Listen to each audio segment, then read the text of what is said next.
nabati mo daw gihampak kanimo ang kalibutan.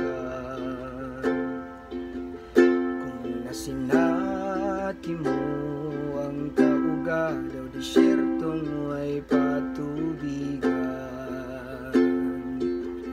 Kung nasinati mo ang kahuyhoy daw buktong way katungdungan.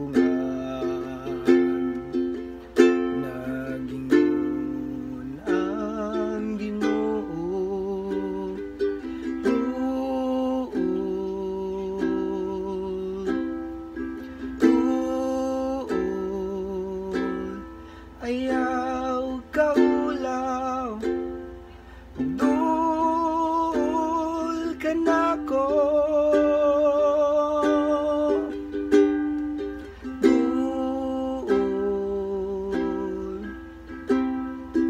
Dul kapahulayan, makablagan ka nako.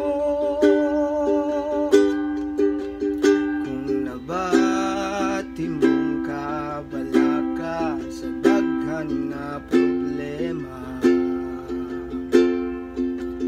kung nabati mong kahadlok daw usahay lamuyon ka.